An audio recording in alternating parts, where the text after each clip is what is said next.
Hi everyone, so today we're taking a look at Project Cars on Xbox One, PS4 and PC.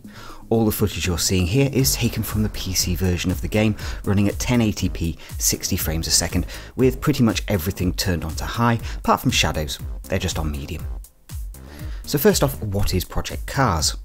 Well, Project Cars is the latest racing simulator to grace the consoles and PC. It is, in its very nature, a simulation of racing. This is not an arcade racer like Forza Horizon 2 or even like Drive Club.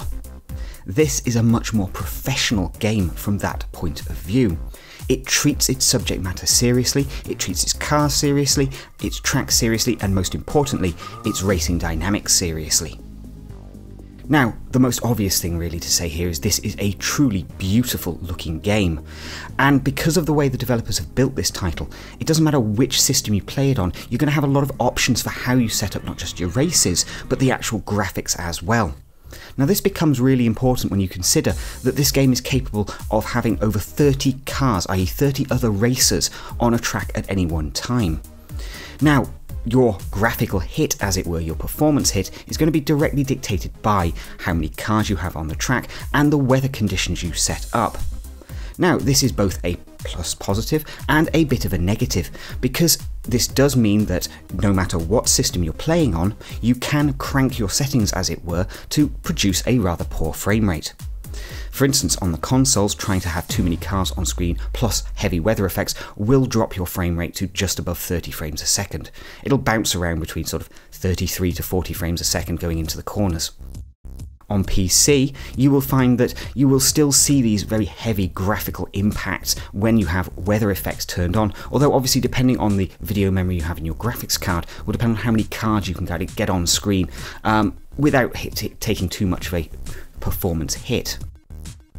Now, we found that the performance across all systems was excellent, bearing in mind that we can tune the system, the game itself, to run using different graphical settings. It is possible to find a happy medium on every platform we tried this on. The gameplay itself is very reminiscent of Gran Turismo. Like I say, this is not an arcade racer, this is a simulation, and it treats its subject matter very seriously. All of the cars have already been upgraded, as it were, to the very best parts. So what we're really left with here really is tuning. So making sure that the car setup itself is exactly as you want it, that you're getting the right amount of downforce in the right place, and also that your braking points are good and solid as well. Now, the kind of customization here was actually less than I was expecting. I was kind of expecting something that was a little bit more involved, actually. It feels rather surface. I know that for people who are into hardcore simulations, they may find this to be quite a good system, but for me, it felt overly complicated with, frankly, not enough explanation as to what really needs to be done there in the various categories of tuning you can do. It does feel almost like it was tacked on top as opposed to something that, well, is part of the fabric of the game, in my opinion. And this is also true of the way the actual, let's call it the RPG elements, which are almost non-existent and very, very light, as you might imagine. But essentially this takes the form of a racing calendar.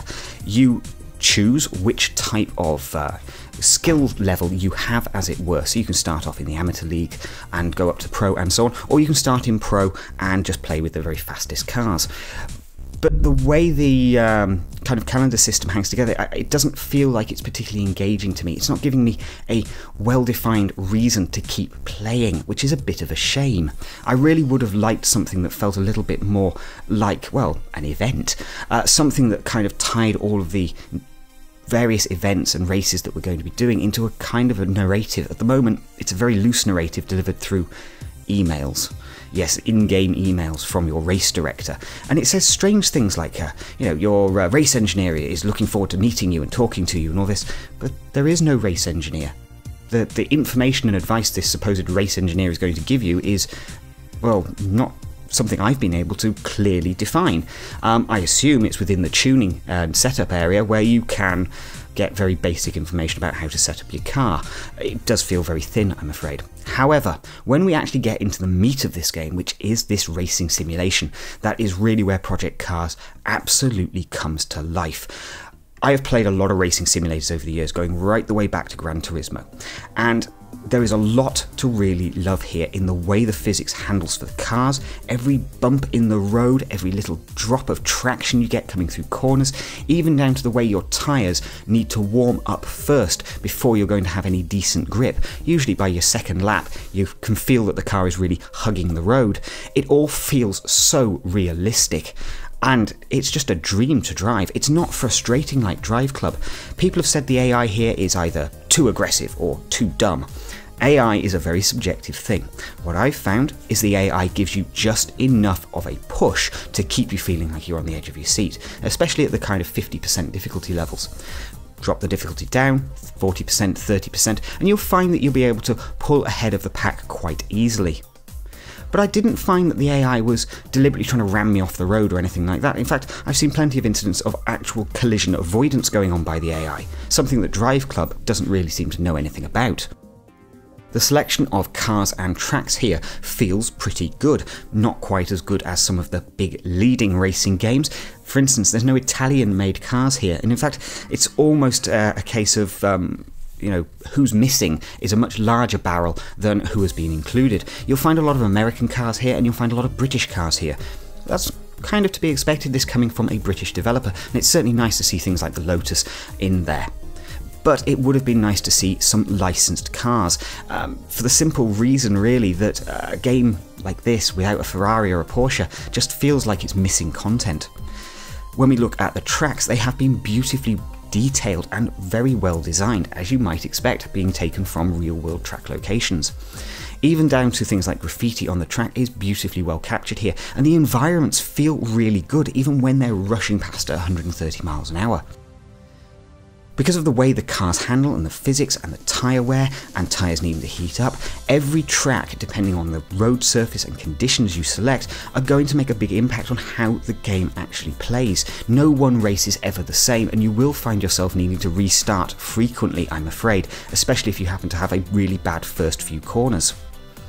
One thing that is important to mention is the way the race stages are laid out means that we do have practice laps, qualifying, and then the final race. Now you can jump through those to just get to the final race, but you will then be effectively at the back of the grid. Now for some people, like me, I actually find that great fun.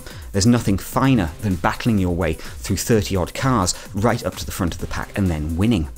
However, you're going to have to fight your way through 30 odd cars to win, and this does change the dynamic quite considerably. All in all, Project Cars is a triumph, and it shows what happens when a community coalesces around a game being developed and helps a developer to really nail what is important. Get the racing right and everything else will follow. It's something Drive Club really should take notice of for its Drive Club 2, if they ever bother to make one. Get the fun in first, get that driving mechanics working well, worry about the graphics later. And you still can deliver a top quality game that looks fantastic but plays beautifully well. If you are into racing simulations, if you're a fan of really good quality driving games, Project Cars needs to be on your buy list. It's as simple as that.